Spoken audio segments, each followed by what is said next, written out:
Hello, everybody. Welcome to Labor in the Time of Coronavirus.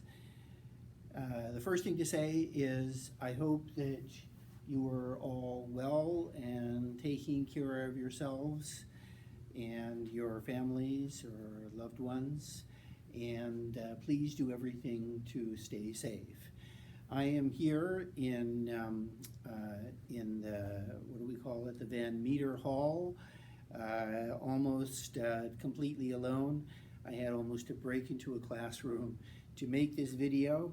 And so I'd like to talk a bit about what we're doing in the course now that we're resuming online, and also briefly about some of the policies which have started to be discussed during this time of COVID-19. So about the course, my plan has been to make videos of my presentations on various topics, continuing to follow the syllabus. But normally I would also be asking for your contributions increasingly, because I know most, if not all of you, are writing papers for the course, and it would be nice to hear about your preliminary ideas and then to see the ideas come to fruition in the form of a final paper by the end of April or early May. I'm not quite sure how we'll organize that. Maybe I'll try to do a WebEx or Zoom kind of online seminar. But I would encourage each of you to write a prospectus, as I discussed in class a few weeks ago, and as you will see on the guidelines that I posted on the Connect website, where you have the homework. There's a set of guidelines for a replication project and a separate document with a set of guidelines for a review of knowledge kind of paper for this class. And in both cases, I think other students in the class, as well as I, would benefit from knowing what you plan and ultimately what results you find out. So as a first step in that, I would encourage you all to write a prospectus.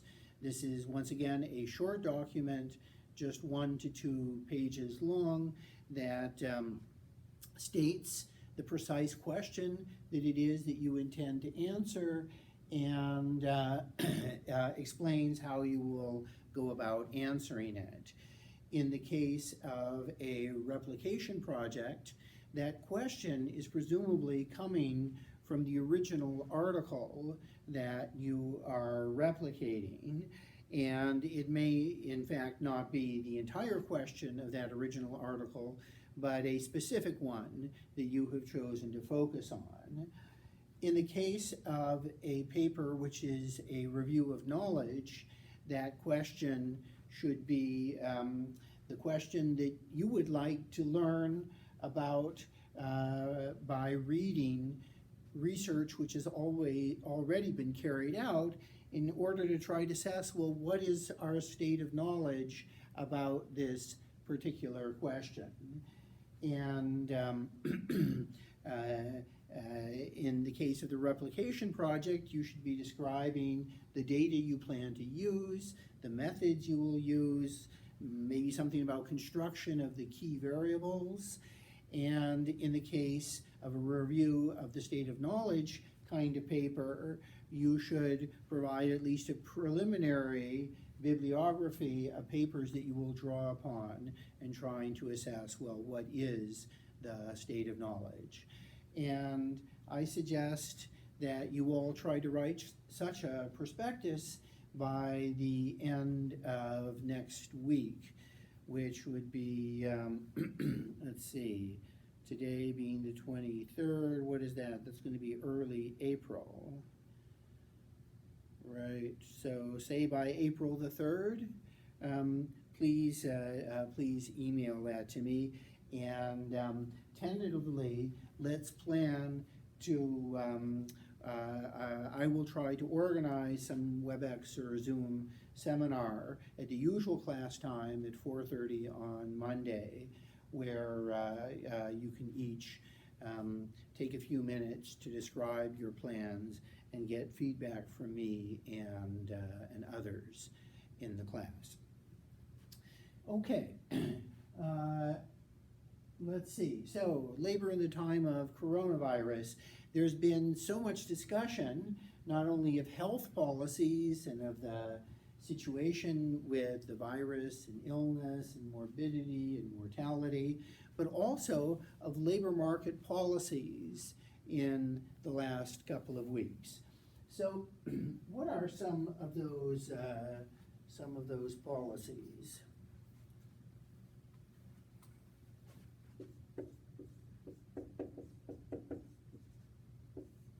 Now, normally I would be asking you to tell me what are some of those policies, but you're not able to do that, so let me just provide you with a list. Well, what got to be almost certainly part of what Congress is going to adopt and Trump is going to sign is some type of UBI, Universal Basic Income, which, as you know, the presidential candidate Andrew Yang was a big proponent of. Unlike his proposal, this is likely to be just a one-time or just this year a fixed amount per person, maybe different from children, from adults, that would be provided to all individuals in the U.S.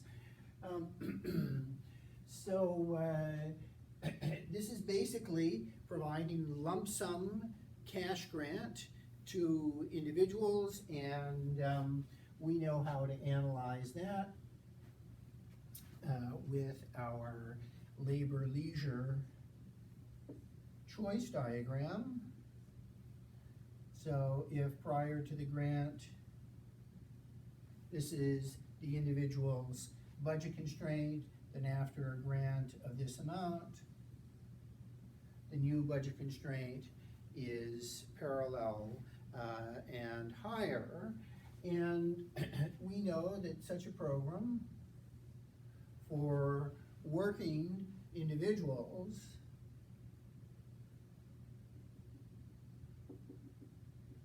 is going to have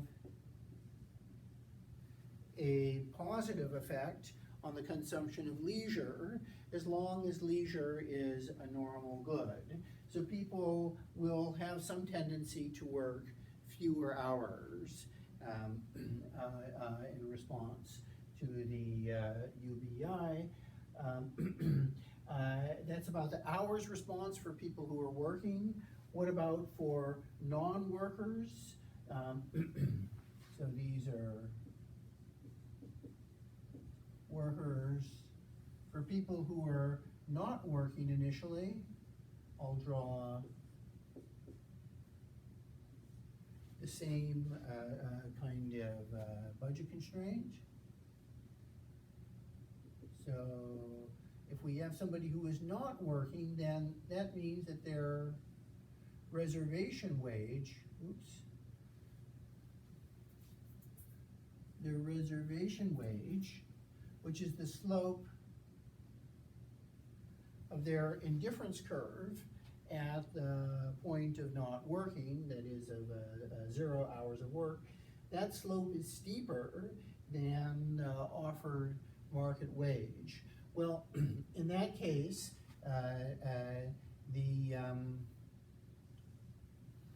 the additional income is not under any normal circumstances, that is, for typical shape of convex indifference curves, is not going to induce them to enter.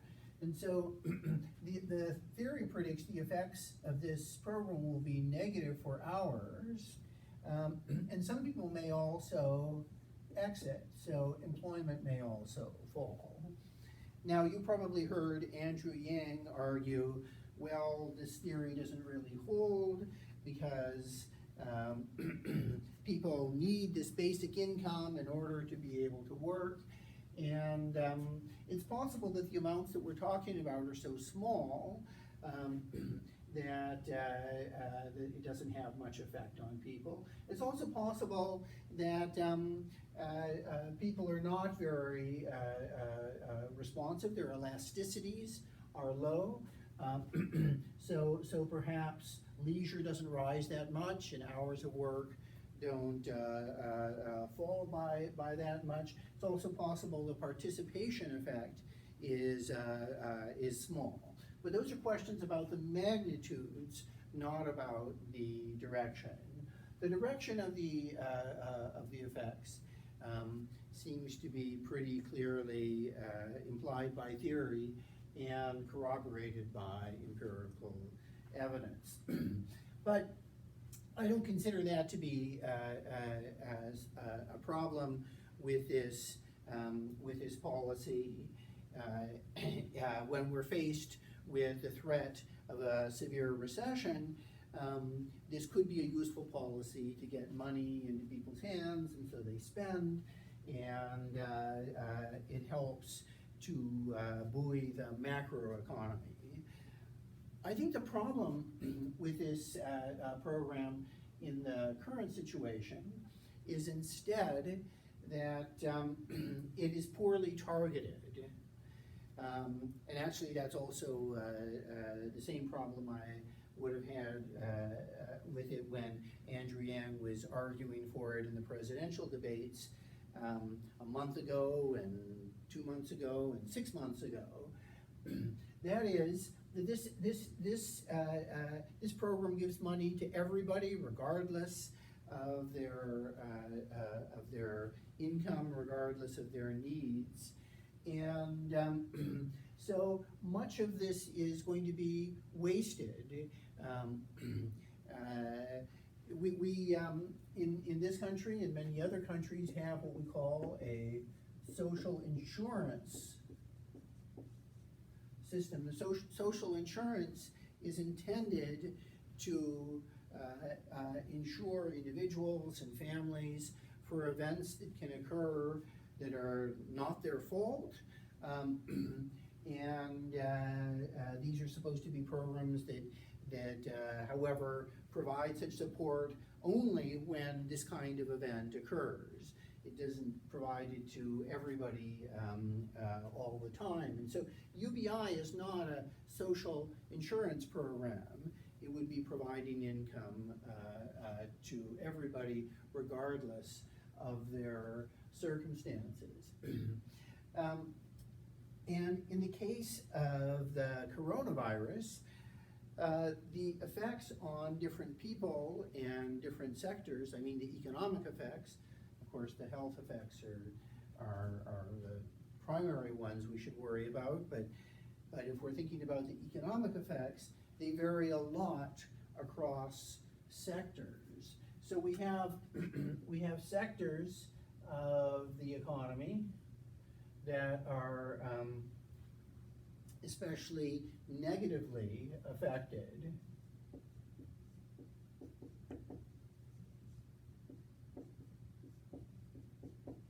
What sectors are those? Well, everybody talks about restaurants, hotels, more generally tourism,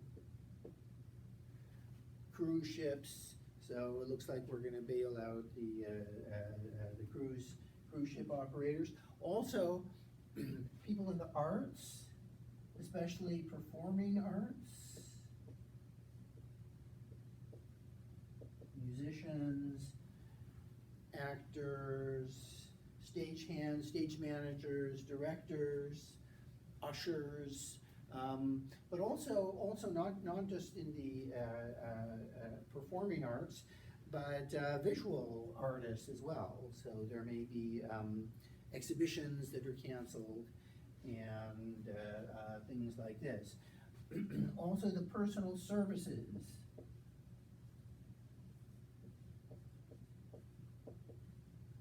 sector. So, I don't know, people who cut hair, or give massages, do nails and things like that. So those sectors are going to be negatively affected. And if this is labor supply and this is labor demand in those sectors, well, there's going to be a big decrease that we can already see happening in labor demand. Then there are a lot of sectors that are very little affected. So at least so far, education is little affected, although it looks like maybe government funding for education is going to be hit hard. That's there's some rumors about that with respect to university funding in Virginia. But so there's some sectors that are relatively unaffected, and there's some that are positively affected. These are going to be fewer, but people are substituting away from purchased prepared food at restaurants. They're substituting towards buying food from groceries, and especially they're buying from online businesses. So apparently Amazon is engaged in a massive hiring. So in these sectors, we have an expansion of demand. Now, it seems likely in this situation that the negatively affected sectors, these are going to far outweigh the positively. But there are some growth areas, maybe, I don't know, maybe healthcare is another one. Some kinds of manufacturing, of hand sanitizer, of toilet paper, so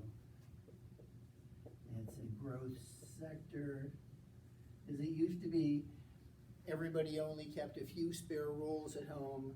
Now nobody feels secure unless they have, I don't know how many dozens of rolls to prepare for Armageddon.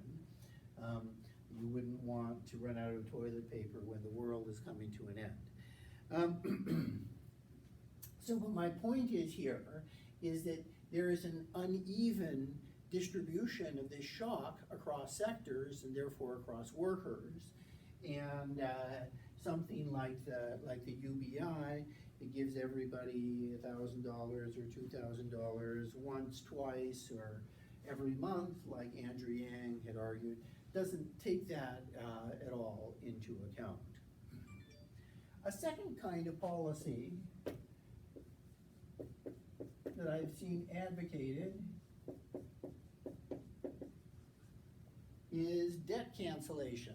So some people are proposing, well, let's just cancel all the debts in the society, and that'll be good because people won't be so strapped in their spending.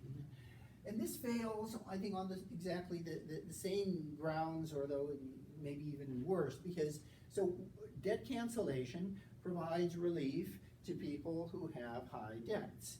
And you know, I would love to have my home mortgage canceled. I would, if they're going to do this, I would love to run out and buy a car on credit and then not have to pay it off.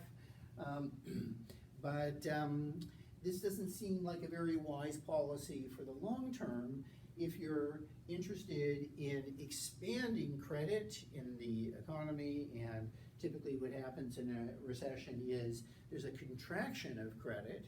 In fact, in some sense, that was the cause of the Great Recession about 12 years ago, a contraction of credit. We'd like to expand credit. And if lenders think that debts are going to be canceled, then that's going to make them much more reluctant to lend. But also, the people who benefit from this are going to be those with the highest debts. So they are going to be the people who happen to have borrowed a lot, and those aren't necessarily the same people as those who've been negatively affected by by the coronavirus. So again, it's a poorly targeted program. Just write down its problems here. Poorly targeted.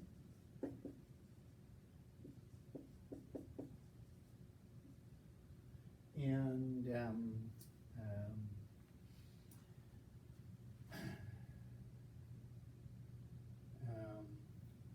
it will reduce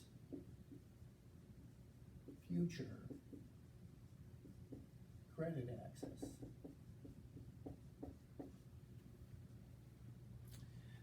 Okay, so I'm not a big fan of those programs. A third kind of policy, which has been proposed a lot, is that the Small Business Administration should get involved in making more loans. Well, the SBA is already very involved in making loans. The main program is called the 7A program. So this is a loan guarantees.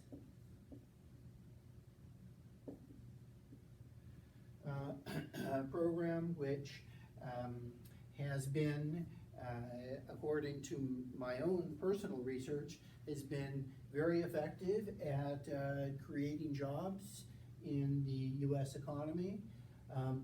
There are various ways in which the program could be expanded. So there's either a 75 or 85% guarantee rate, and it's 85% for loans that are made above some threshold, which I'm not remembering at the moment, but that threshold could be raised. So there's some things that could be done with the SBA loan programs. There are also disaster loans. Those could be brought into play.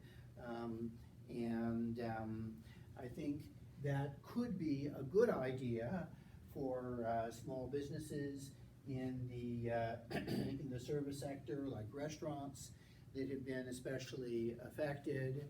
On the other hand, the problem here with many of these firms is that demand has basically gone to zero for them.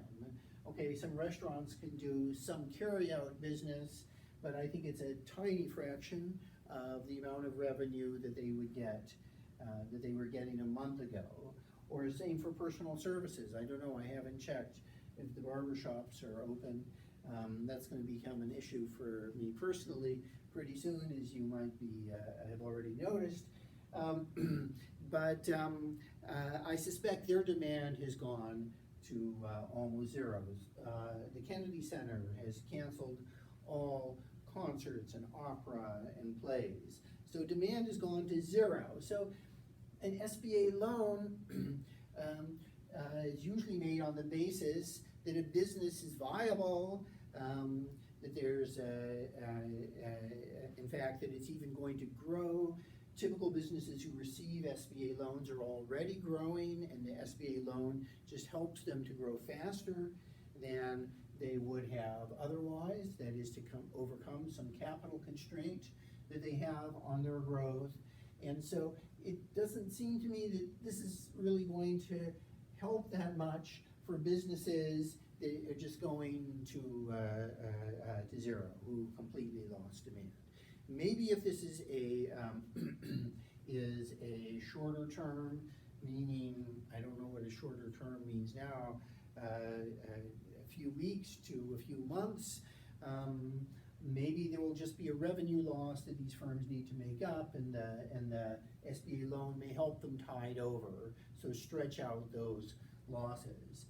But we don't know that it's going to be that short. If it's as long as a year or a year and a half, these these are businesses that are not going to be able to make the payments on these loans. Typically, the way these loans work is they're paid off linearly. So there's some initial amount which is borrowed. Let's call that D, which is borrowed, and then there's some time period by T for these loans. That could be 5 years, 10 years, 15 years, and the loan is paid off linearly. So they have to start making payments. Linearly means the payments are equal size. They have to start making those the month after they receive the loan. And these businesses that have lost 100% or 90% of their revenue are not going to be in any position to pay off these loans. So I guess I'm just skeptical that that's really going to have a big effect, but probably it should be tried. A fourth kind of policy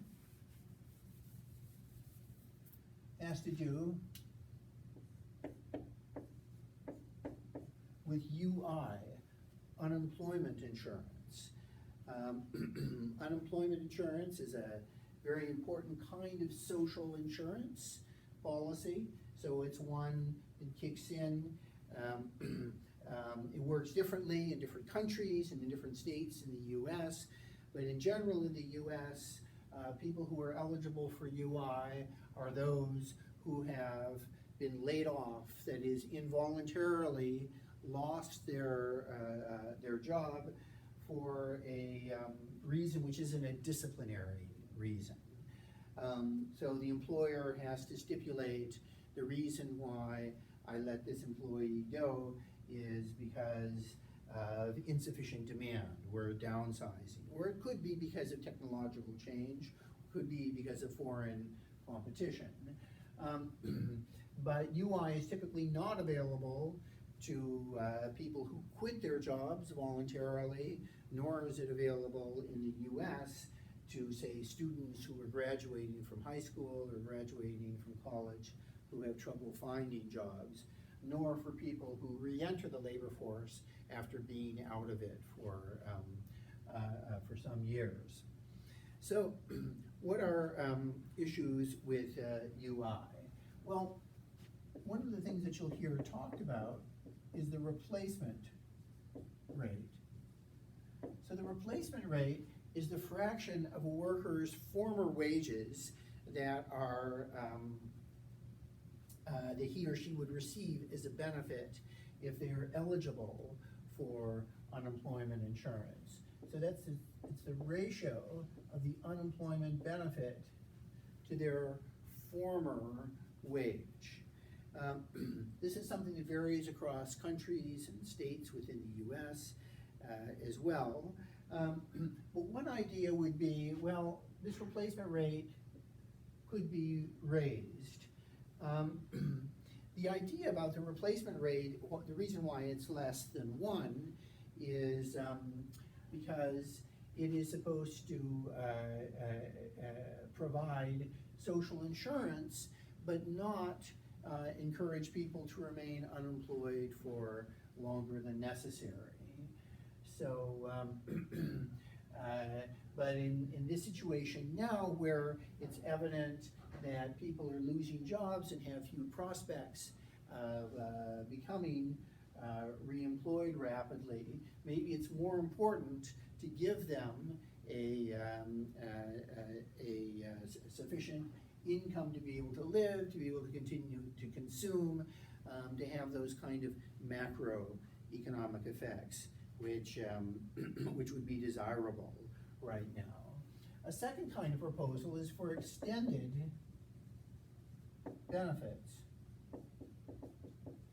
So the usual is 26 weeks or half a year.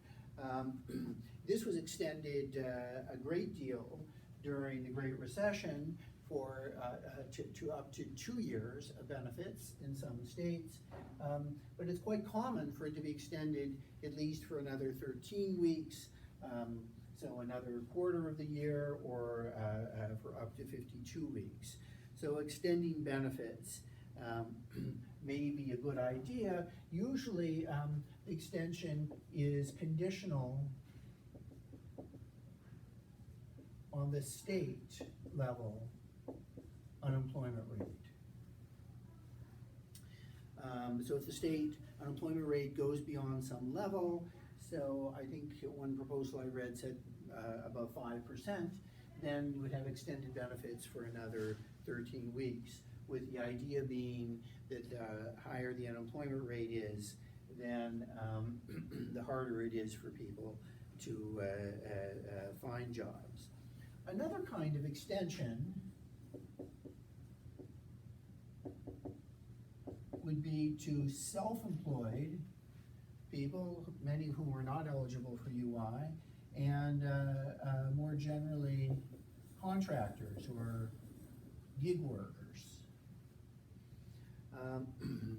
So many of the people who are losing their jobs in these sectors are probably not employees.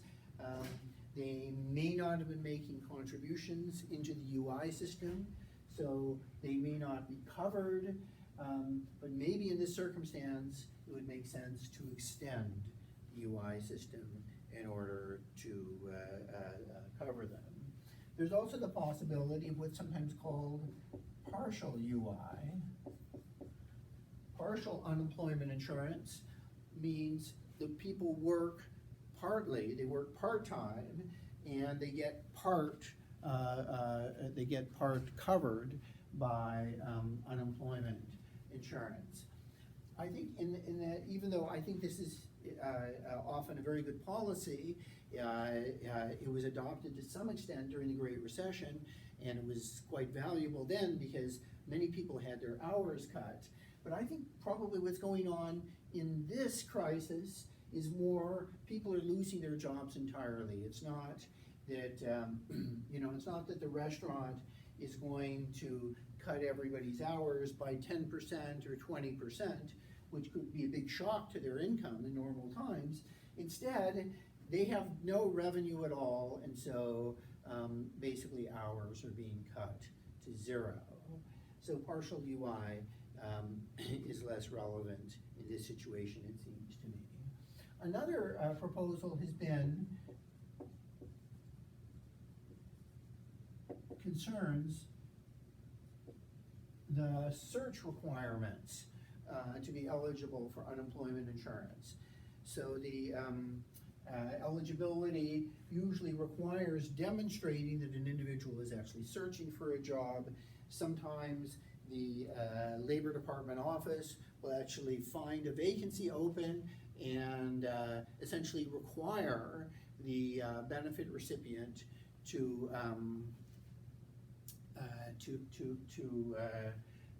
apply for the job in order to continue receiving benefits. That is, apply for the job and then be turned down. So these could be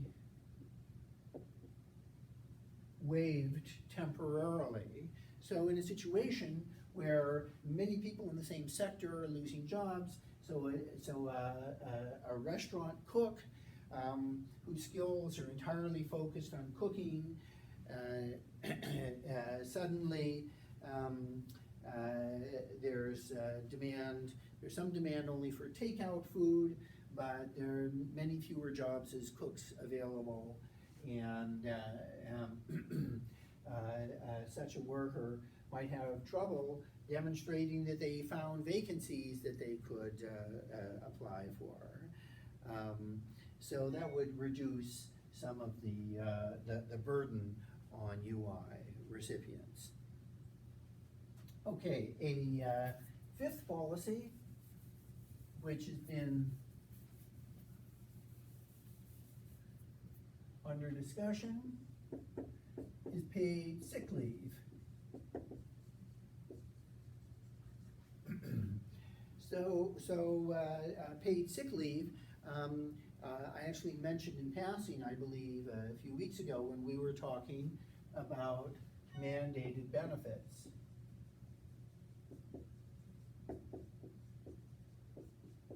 So this is a form of a mandated benefit if the government requires employers to provide it. And as we saw in the analysis of a mandated benefit, so if I plot here the wage plus the benefit, this is the benefit, so B is the, actually, I think I did this differently, W plus C, we're gonna call this C equals the cost to the employer, B equals the benefit to the worker. And these might be the same, or they might be different. So starting from a situation, call it situation 1, where there is no mandated benefit. Suppose we have these supply and demand functions. Somehow we always draw them to look more elastic than our empirical estimates suggest they should be. Really, they should both be much closer to vertical, but it's easier to show something on the diagram this way. So if there is a mandated benefit imposed, D is going to shift down by the amount C, because there's additional cost per worker. And if there's a benefit B to employees, then the supply curve is going to shift out, and the amount by which it does is going to be given by the size of the benefit. So while initially we we had, let's say, call this employment, we were at E1, and the new intersection of supply and demand gives us E2, where this is the new wage, W2, the original wage is W1, and this distance here, this vertical distance, this is W2 plus C, is the total cost of labor to that firm. So the way I've drawn this, here we have B is less than C. So workers value the benefit less than it costs employers.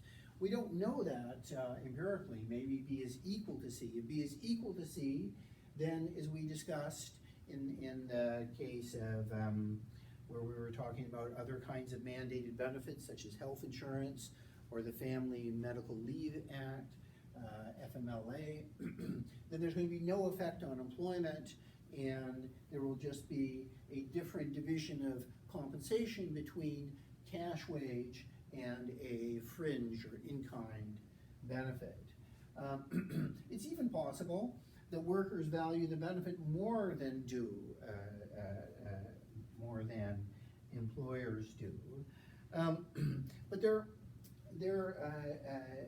although you would expect in that case that employers might be, it's in their self-interest actually to offer these benefits to workers, because workers value them so much that they're willing to accept lower wages in order to have them, and so that results in a net cost saving for employers.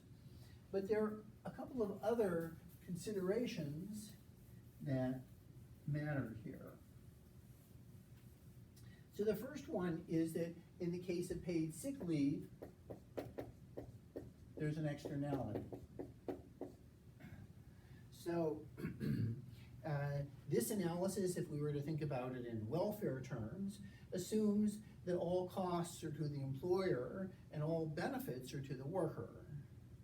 but there may be external benefits to other people. So if you think about those sectors, restaurants, hotels, personal services,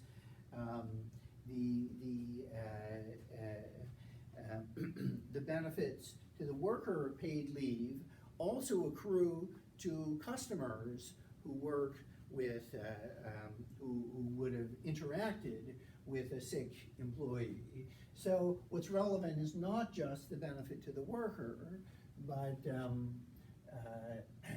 positive externality or positive benefits, especially to customers.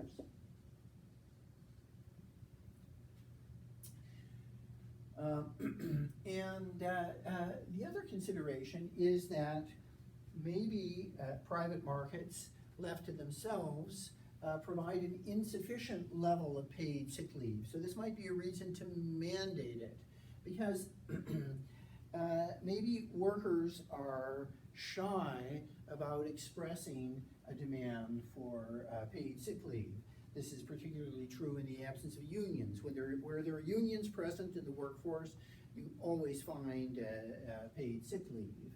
But in the absence of unions, it's up to individuals to negotiate for paid sick leave. And so you can imagine being in a job interview where the firm, the employer, the interviewers have asked you many questions about your experience, and they're trying to get a sense of whether they should hire you, and they ask you, well, do you have any questions about the job?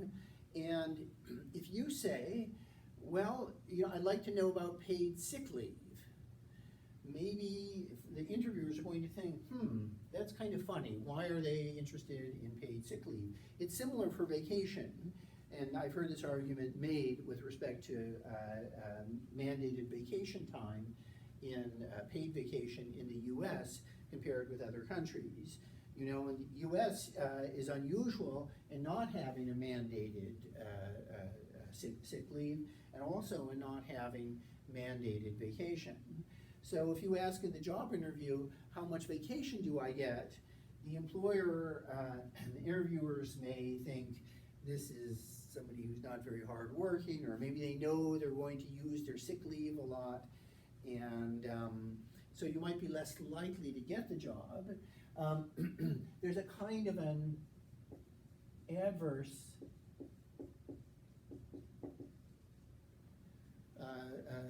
selection problem, because if you reveal that you care a lot about vacation or sick leave, then maybe that indicates you're a less desirable worker from the employer's point of view. So it seems to me there's a very good argument for paid sick leave as a mandated benefit, but because of the externality, maybe in fact it shouldn't be paid by the firm, but as in many European countries, it should be paid by the government. So if a worker takes sick leave, then the worker's salary should be reimbursed by the government. Exactly how this works, I don't know, and that is, I think, part of the plan here in the US. There's some concerns about how smoothly that's going to function, how quick the reimbursement will come, et cetera. But it's also the case that this is maybe coming too late, because many of these workers are already being laid off, and it also may not be relevant for the firms whose revenue has just collapsed entirely. They 2 weeks of paid sick leave is not going to do anything for them. Now, one of the details, but important details about how this program has been designed here is it does not cover all employers. So for one thing, it doesn't cover self-employed and contractors, I don't believe, but it also has what we call regulatory thresholds. So it doesn't cover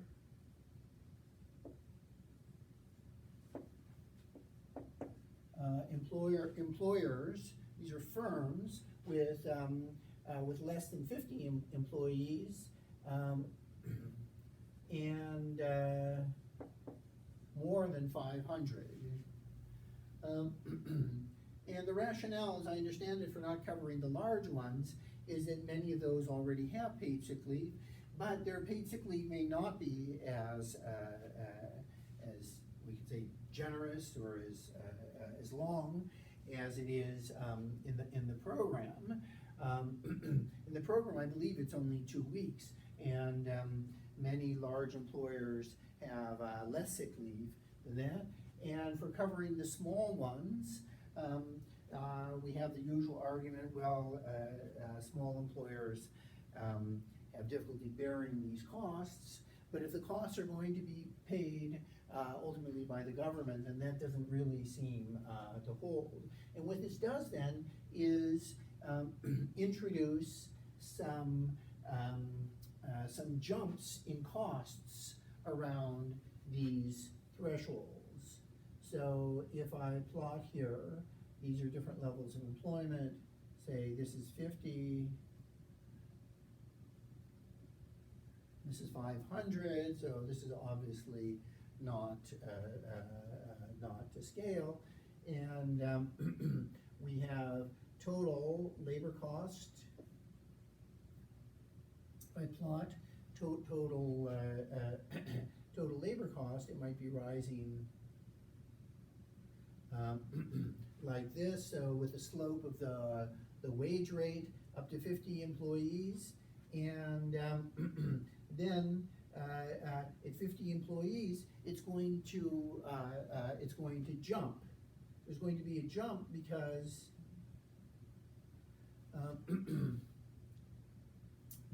let's see, I need a bigger slope. Let me draw this here. I have more room.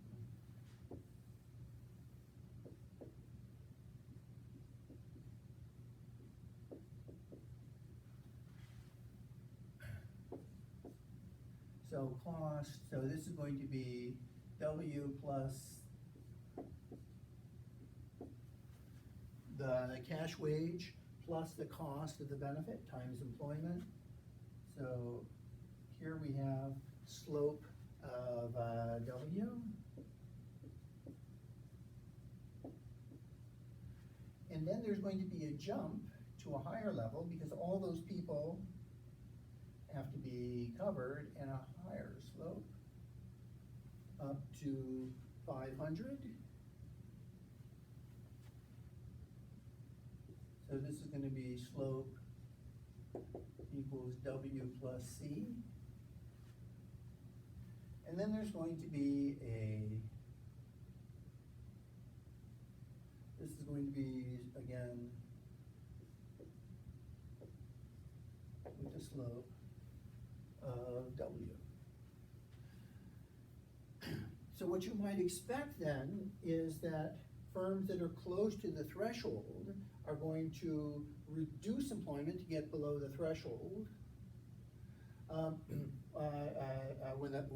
talking about a threshold of 50, and when they're close to the threshold of 500, they may actually add employees to get beyond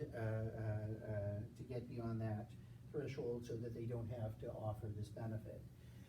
This benefit is not terribly expensive or terribly burdensome, but these thresholds create inefficiencies in employment choices that are around the thresholds. Okay, so this is a very interesting policy with particular implications. Let me just write down here, the sixth kind of policy is called a hiring credit. And this is a policy to try to get firms to expand their employment, or at least not to cut employment. And that's worth a new video for us to discuss. So you will find also such a video shortly.